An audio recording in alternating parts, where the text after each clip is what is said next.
Hello दोस्तों, मैं आरिफ और ये आपका YouTube channel political academic studies. आज जो हम डिस्कस करने वाले हैं constitution values and fundamental duties की यूनिट 2। ये जो आप देख रहे हैं ये मेरी फर्स्ट यूनिट की फर्स्ट वीडियो है, पार्ट 1 है। और अभी जो मैं जो डिस्कस करने वाला हूँ ये सेकंड यूनिट का पार्ट 1 है। जिसने अभी तक पार्ट 1 की यूनिट 1 की पार्ट 1 वीडियो नहीं देखी है, पहले इस वीडियो को देख ले, फिर इस वीडियो को जो कि मैं अभी अपलोड कर रहा हूँ पढ़ा रहा हूँ, इस वीडियो को देखे। तो आज हम डिस्कस करने वाले हैं यूनिट 2। यूनिट 2 जो है वो संवैधानिक मूल्य यानी कि वैल्यूज कॉन्स्टिट्यूशनल वैल्यूज है। तो इस यूनिट में हम चार चीजें पढ़ेंगे। जो चैप्टर 1 है उसमें है न्याय यानी कि जस्टिस, जो कि सामाजिक न्याय, राजनीतिक न्याय एवं आर्थिक न्याय, तीन प्रकार के न्याय की बात की गई है। इसके बाद इसमें स्वतंत्रता, तो इसमें चार प्रकार की स्वतंत्रता की बात की गई है। विचार की स्वतंत्रता, अभिव्यक्ति की स्वतंत्रता, धार्मिक विश्वास की स्वतंत्रता और उपासना की स्वतंत्रता। इसके अलावा समानता की बात की गई है। तो समानता में हम कानून के समक्ष कानून के समक्ष समानता और कानून के समान अनुप्रयोग की समानता की बात करेंगे। और जो चौथा इसका चैप्टर है वो है बंधुत्वता यानी कि प्रतिष्ठा, एकता और अखंडता की बात हम इसमें करेंगे। तो सबसे पहले इस जो यूनिट है, इस यूनिट के जो अगर हम परिचय की बात करें कि सामाजिक और सांस्कृतिक मूल्यों को जो भारत के संविधान में जो सम्मिलित किया गया, जिसे संविधान के निर्माताओं द्वारा स्वतंत्रता आंदोलन और सामाजिक सभ्यता, भारतीय सभ्यता और संस्कृति की विरासत को ध्यान में रखते हुए बनाया गया था। इसके अंदर प्रस्तावना, मौलिक अधिकार, राज्य के नीति निर्देशक सिद्धांतों को रखा गया, जिसके अंदर न्याय, स्वतंत्रता, समानता, बंधुत्वता और सामाजिक, आर्थिक, राजनीतिक, धार्मिक, सांस्कृतिक अधिकारों का उल्लेख किया गया है। और आप जैसे कि आप सभी जानते हैं कि भारत के संविधान में मौलिक अधिकारों को एक विशेष दर्जा दिया गया है, एक विशेष स्थान दिया गया है। इसीलिए मौलिक अधिकार देश के शासन में मौलिक है। क्यों मौलिक है? इसका सबसे महत्वपूर्ण कारण ये है क्योंकि यह व्यक्ति के विकास के लिए बहुत महत्वपूर्ण है एवं मौलिक अधिकार संविधानवाद को सशक्त करने वाला एक सामाजिक अनुबंधन, जिसको हम सोशल कॉन्ट्रैक्ट के रूप में देखते हैं। यह जो है अमेरिका के बिल्स ऑफ राइट के प्रावधान से लिया गया है और भारतीय संविधान के भाग 3 में मौलिक अधिकारों से संबंधित है और इसमें मौलिक अधिकारों का वर्णन किया गया है। भारतीय समाज में जाति, धर्म, न्याय, जन्म स्थान, लिंग, रंग इत्यादि की परवाह किए बगैर सार्वभौमिक रूप से इन सभी मौलिक अधिकारों को लागू किया गया है। और भारतीय संविधान के भाग 3 में अनुच्छेद 12 से 35 यानी कि आर्टिकल 12 टू 35 तक मौलिक अधिकारों का वर्णन किया गया है। और उसी तरीके से जिस प्रकार से भाग 3 में मौलिक अधिकारों का वर्णन किया गया है, उसी प्रकार से भाग 4 में राज्य के नीति निर्देशक सिद्धांतों का भी वर्गीकरण किया गया है। और जो है राज्य के नीति निर्देशक सिद्धांत आयरलैंड के संविधान से लिए गए हैं और राज्य के नीति निर्देशक सिद्धांतों का पालन करना आवश्यक है। यह उन लक्ष्यों व उद्देश्यों को निर्धारित करता है जिसके अनुसरण राज्य को राष्ट्र का नेतृत्व करने के लिए करना है। और इसी तरीके से अगर हम देखें तो भाग 3 में मौलिक अधिकार और भाग 4 में राज्य के नीति निर्देशक सिद्धांतों की बात की गई है। तो अब हम अवधारणा को देखेंगे जिसमें न्याय की अवधारणा, स्वतंत्रता की अवधारणा, समानता की अवधारणा एवं बंधुत्वता की अवधारणा के बारे में देखेंगे। इसमें जो ग्रेवेल आर्नस्टीन है उनका विश्लेषण यह है कि भारतीय संविधान एक सामाजिक एवं क्रांतिकारी दस्तावेज है और इसके भाग 3 और भाग 4 में महत्वपूर्ण चीजों का वर्णन किया गया है। भाग 3 के तहत मौलिक अधिकारों को दो महत्वपूर्ण कारणों से मौलिक माना गया है। पहला कारण तो यह है कि ये जो अधिकार है ये संविधान में व्यक्ति और समूह की गारंटी के रूप में किया गया है। और दूसरा ये इसलिए न्याय संगत है क्योंकि इसको किसी भी कोर्ट के जरिए आप अपने अधिकारों का अगर उल्लंघन हुआ है तो उस मामले में व्यक्ति अपनी शिकायत के निवारण के लिए सीधा उच्चतम न्यायालय, भारत के सर्वोच्चतम न्यायालय या राज्य के उच्च न्यायालय में संपर्क कर सकता है। यदि सरकार, चाहे वो राज्य सरकार हो या केंद्र सरकार, दोनों प्रकार की सरकारें एक कानून बनाती है जो कि मौलिक अधिकारों को प्रतिबंधित करते हैं तो ऐसे कानून की अदालत द्वारा न्यायिक समीक्षा की जा सकती है और इसे निरस्त किया जा सकता है अगर यह किसी भी प्रकार के मौलिक अधिकारों को प्रतिबंधित करने की कोशिश करता है। तो संविधान के शुरुआत में ही प्रस्तावना का जिक्र किया गया है और प्रस्तावना इनके प्रेम्बल और उसमें कहा गया कि हम भारत के लोग भारत को एक संपूर्ण प्रभुत्व संपन्न समाजवादी पंथ निरपेक्ष लोकतांत्रिक गणराज्य बनाने के लिए तथा इसमें समस्त नागरिकों को सामाजिक आर्थिक व न्याय राजनीतिक न्याय, तो ये जो जो चीजें हैं इनकी न्याय की जो हम बात कर रहे हैं, न्याय इसमें तीनों प्रकार के न्याय की बात की गई है, सामाजिक न्याय की भी, आर्थिक न्याय की भी, राजनीतिक न्याय की भी। और स्वतंत्रता की अगर बात करें तो उसमें विचार की स्वतंत्रता, अभिव्यक्ति की स्वतंत्रता, विश्वास की, धर्म की, उपासना की स्वतंत्रता।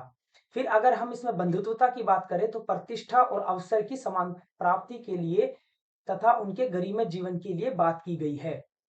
और इसमें फिर अगर हम देखें तो ये 26 नवंबर 1949 को भारत का जो संविधान है उसको अंगीकृत किया गया और 26 जनवरी 1950 को देश को समर्पित किया गया। इसी प्रकार से भाग 3 में मौलिक अधिकारों का वर्णन किया गया है। मौलिक अधिकारों में अगर हम देखें तो अनुच्छेद 12 से 35 तक दिए हुए हैं, लेकिन मुख्यतः हम अनुच्छेद 14 से 32 तक ही पढ़ते हैं। समानता का जो अधिकार है वो अनुच्छेद 14 से 18 के बीच में दिया गया है, जिसमें कानून के समक्ष समानता की बात की गई है, जिसमें बिना किसी रंग भेद जाति वगैरह की से हट के बात की गई है। फिर उसके बाद है इसमें दूसरा जो अधिकार है वो है आपका स्वतंत्रता का अधिकार, जो कि 19 से 22 अनुच्छेद के बीच में दिया गया है। शोषण के विरुद्ध अधिकार तीसरा अधिकार है, जो कि 23 से 24 अनुच्छेद में दिया गया है। और धर्म की स्वतंत्रता का अधिकार जो है अनुच्छेद 25 से 28 के बीच में है। और संस्कृति एवं शिक्षा का अधिकार अनुच्छेद 29 से 30। और जो सबसे आखिरी में है संवैधानिक उपचारों का अधिकार, ये छठा मौलिक अधिकार है। ये अनुच्छेद 32 में दिया गया है। किसी भी व्यक्ति को अगर यह महसूस होता है कि उसके अधिकारों का कोई हनन कर रहा है, तो वह व्यक्ति कोर्ट में जाकर जो भी लॉ है उसके खिलाफ व्यक्ति जो है अपना केस कर सकता है उस व्यक्ति के खिलाफ जो भी उसके अधिकारों का उल्लंघन कर रहा है, और इनको डायरेक्ट न्यायालय के द्वारा जारी किया जा सकता है। मौलिक अधिकार और मानव अधिकार दोनों अधिकारों को बहुत सी बार मौलिक अधिकारों की तुलना में मानव अधिकारों से ही की जाती है कि दोनों एक ही प्रकार के हैं, लेकिन मानव अधिकारों को गरिमा जीवन जीने के लिए न्यूनतम आवश्यक शर्त माना जाता है, जिसमें सामाजिक, राजनीतिक एवं सांस्कृतिक अधिकार शामिल है, क्योंकि मौलिक अधिकार सामाजिक, राजनीतिक, सांस्कृतिक अधिकारों पर भी व्यक्ति को सुरक्षा प्रदान करता है। मौलिक अधिकारों की उत्पत्ति कैसे हुई? भारत में मौलिक अधिकारों की अगर बात करें और विश्व में मौलिक अधिकारों की बात करेंगे हम, तो भारत में मौलिक अधिकारों की जो प्रेरणा है वह इंग्लैंड के बिल्स ऑफ राइट, जिसको हम 1689 यानी कि 1689 के बिल्स ऑफ राइट जो इंग्लैंड में हुआ था, और 1791 में मौलिक अधिकार जो कि संयुक्त राज्य अमेरिका में हुआ, एवं 1789 यानी कि 1789 जो मानवाधिकारों की फ्रांसीसी घोषणा, जो कि फ्रांसीसी क्रांति के बाद वहां पर 3 प्रकार के अधिकारों की बात की गई। इसके अलावा अगर हम देखें तो एनी बेसेंट 1925 द्वारा तैयार किए गए भारत के राष्ट्रमंडल विधेयक ने 7 मौलिक अधिकारों की मांग की थी, जिनमें से अभिव्यक्ति की स्वतंत्रता, सभा की स्वतंत्रता, तीसरा धर्म की स्वतंत्रता, जाति, लिंग व मूल स्थान आदि के आधार पर विभेद यानी कि किसी भी प्रकार का अगर विभेद हो रहा है, भेद हो रहा है, उसको निषेध करने की स्वतंत्रता को शामिल किया गया था। तीसरा अगर इसमें देखें तो सन 1928 में नेहरू कमीशन जो था उसमें भारत में राजनीतिक दलों के प्रतिनिधित्व शामिल थे। मोतीलाल नेहरू की अध्यक्षता में भारत के लिए एक संवैधानिक सुरक्षा का सुधार का प्रस्ताव रखा गया, और उन्होंने भारत के डोमिनियन दर्जे की मांग की और वयस्क मत अधिकार के लिए चुनाव की मांग की। चौथे तौर पर अगर हम देखें तो सन 1931 में कांग्रेस पार्टी ने प्रसिद्ध कराची अधिवेशन में नागरिक अधिकारों की रक्षा के लिए स्वयं को प्रतिबद्ध करते हुए एक प्रस्ताव भी पारित किया था।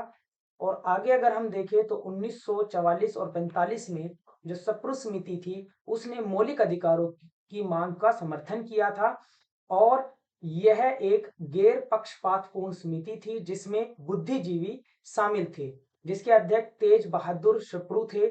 जो जब भारत अपने संविधान के निर्माण की ओर आगे बढ़ने लगा, तो संविधान निर्माताओं ने मौलिक अधिकारों के विचार को महत्व दिया और उस समय में मौलिक अधिकारों को समिति के अध्यक्ष जो थे वो सरदार वल्लभ भाई पटेल थे और अल्पसंख्यक समिति के जो उप समिति के अध्यक्ष थे वो आचार्य कृपलानी थे। अब जो नेक्स्ट चीज आती है कि मौलिक अधिकारों की प्रकृति किस प्रकार से है, तो भारत में मौलिक अधिकारों की जो प्रकृति है उसके कुछ निम्न पॉइंट है। जो पहला पॉइंट है वो यह है कि पूर्ण अधिकार होने का मुद्दा। तो हमारे जो संविधान है उसमें मौलिक अधिकार पूर्ण रूप से गारंटीकृत नहीं है। क्यों नहीं है? क्योंकि कुछ स्थितियों में, आपातकालीन स्थितियों में अधिकारों को सीमित भी किया जा सकता है। जैसे कि अगर आपने देखा होगा जब आपातकालीन स्थिति लगती है तो उस समय में जीवन का अधिकार को छोड़ के तमाम अधिकारों को कुछ समय के लिए स्थगित कर दिया जाता है, प्रतिबंध लगा दिया जाता है। अधिकारों की न्यायसंगतता, दूसरा टॉपिक है अधिकारों की न्यायसंगतता। यानी कि अगर हम देखें अनुच्छेद 32 कॉन्स्टिट्यूशन रेमेडीज के नाम से फेमस है। इसमें तमाम नागरिकों को अपने मौलिक अधिकारों के प्रवर्तन के लिए उच्चतम न्यायालय में जाने का अधिकार प्रदान किया गया है। इसके लिए इसे नियोजित बनाया गया है। तीसरी जो प्रकृति है मौलिक अधिकारों की, वह है नागरिकों को उपलब्ध अधिकार। तो जैसे कि भारतीय संविधान के अंतर्गत सार्वजनिक रोजगार के मामले में अवसर की स्वतंत्रता समानता है, किसी भी आधार पर भेदभाव से लेकर सुरक्षा है, भाषण की स्वतंत्रता, अभिव्यक्ति की, संघ बनाने की, आंदोलन करने की या फिर किसी प्रकार से अल्पसंख्यक एवं सांस्कृतिक शिक्षा अधिकार आदि के अधिकारों की उपलब्धता भारतीय संविधान में देखने को मिलती है। चौथी प्रकृति जो है वह अधिकारों की क्षमता में संशोधन करना। जैसे कि हम सभी जानते हैं कि ये प्रश्न जो है काफी बार उठता आया है और न्यायालय के समक्ष कितनी बार इस प्रश्न को कई केसों के जरिए, चाहे वो केशव नंदी भारती केस हो, शंकरी प्रसाद केस हो, गोपाल गोखलेनाथ केस हो, ये तमाम केसों के तहत संविधान में संशोधन की और मौलिक अधिकारों में संशोधन की बात की गई है। इसमें ये कहा गया है कि इस मौलिक अधिकारों में जो है संशोधन व कमी की जा सकती है, लेकिन इस प्रकार से नहीं कि इसमें संविधान की मूल संरचना को परिवर्तन किया जा सके। यानी कि जो मौलिक है, बेसिक स्ट्रक्चर ऑफ कॉन्स्टिट्यूशन है, उसको बदला नहीं जा सकता। पांचवा जो टॉपिक है भारतीय संघ। इसमें सज्जन बनाम राजस्थान जो राज्य केस था जिसमें सर्वोच्च न्यायालय में इसी तरह का निर्णय दिया था कि 17वें संशोधन के तहत जो 1965 SC 845 की वैधता को चुनौती दी थी और गोपाल बनाम पंजाब राज्य में संविधान 17वां संशोधन अधिनियम 1964 को वैधता को फिर से चुनौती दी गई, जिसमें कुछ राज्यों को शामिल किया गया। अब गोलकनाथ के निर्णय से उत्पन्न कठिनाइयों को दूर करने के लिए संसद ने 42वें संविधान संशोधन अधिनियम को इस संशोधन के अंतर्गत परिवर्तन किया। तो जिसका पहला जो चीज थी वो ये थी कि इसने अनुच्छेद 13 में एक नया खंड यानी कि खंड 4 को जोड़ा, जिसके अनुसार अनुच्छेद 368 के तहत किए गए इस संविधान के किसी भी संशोधन को लागू नहीं होगा। और दूसरा यह है कि अनुच्छेद 368 के सीमांत शीर्षलेख यानी कि को संविधान के संशोधन की जो प्रक्रिया से परिवर्तित करके संविधान में संशोधन करने की संसद की शक्ति और प्रक्रिया में बदल दिया गया। और तीसरा यह कि इसने अनुच्छेद 368 में एक नया खंड 1 जोड़ा और इस संविधान में किसी भी बात के होते हुए भी संसद अपने संविधान शक्ति के प्रयोग में इस अनुच्छेद में उपस्थित प्रक्रिया के अनुसार संविधान के किसी भी प्रावधान को जोड़ने, परिवर्तन करने या निरस्त रिपील करने के माध्यम से संशोधन कर सकती है। जिसे कि अनुच्छेद 368 में जोड़ा गया और इस प्रकार से 24वें संविधान संशोधन ने संसद की संशोधन शक्ति को बहाल कर दिया था। मुख्य रूप से अगर हम देखें कि कई सारे केस के बारे में इसमें चर्चा की गई है, लेकिन ये हमारे सिलेबस का जो मुख्य पार्ट है न्याय, तो इसमें 3 प्रकार के न्याय की बात की गई है, सामाजिक न्याय, राजनीतिक न्याय एवं आर्थिक न्याय। संविधान की प्रस्तावना में न्याय शब्द का जो प्रयोग है वो 3 अर्थ में किया गया है, सामाजिक न्याय में, आर्थिक न्याय में एवं राजनीतिक न्याय की गारंटी के लिए 3 बार इसको किया गया है। संविधान ने इन लक्ष्यों को पूरा करने के लिए मौलिक अधिकार एवं राज्य के नीति निर्देशक सिद्धांतों का अध्याय शामिल किया है। जैसे कि मैंने आपको बताया कि मौलिक अधिकार भाग 3 में और राज्य के नीति निर्देशक सिद्धांत, जिनको हम directive principle of state policy DPSP बोलते हैं, उनको भाग 4 में रखा गया है।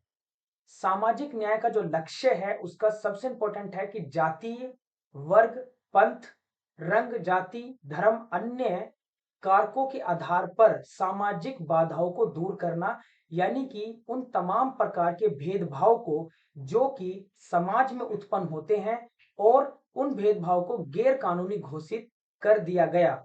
जैसे कि अगर हम देखें कि अस्पृश्यता अधिनियम जो है 1955 को संशोधित करके उसमें नागरिक अधिकार संरक्षण अधिनियम 1955 रखा गया और इसे अस्पृश्यता जैसे सामाजिक बाधाओं को अवैध घोषित कर दिया गया। सामाजिक न्याय और आर्थिक न्याय, सामाजिक न्याय और आर्थिक न्याय आपस में घनिष्ठ रूप से जुड़े हुए हैं, यानी कि आपस में एक दूसरे के साथ इस तरीके से जुड़े हुए हैं कि एक के बगैर दूसरा अधूरा है।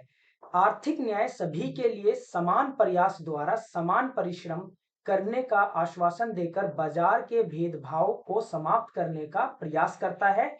जिस प्रकार से सामाजिक न्याय का जो उद्देश्य है वह यह है कि नागरिकों के बीच जो असमानता है या जो पूर्व से चली आ रही जो कस्टम्स है उनको समाप्त करना है।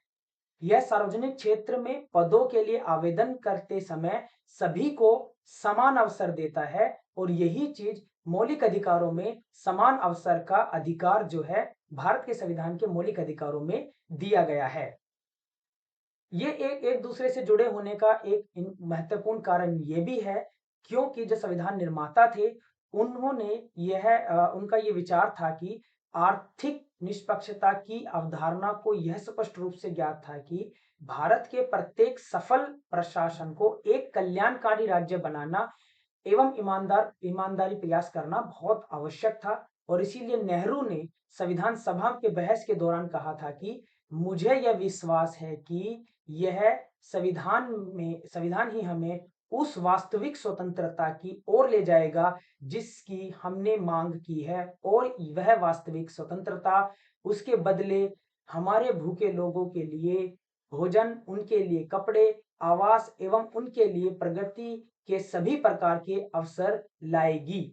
ये तमाम चीजें यानी कि सामाजिक न्याय और आर्थिक न्याय इस प्रकार से आपस में जुड़ा हुआ है और विशेष रूप से 1990 के दशक से भारत में उदारीकरण, विनिवेश, निजीकरण के चरण के रूप में देखा जा सकता है।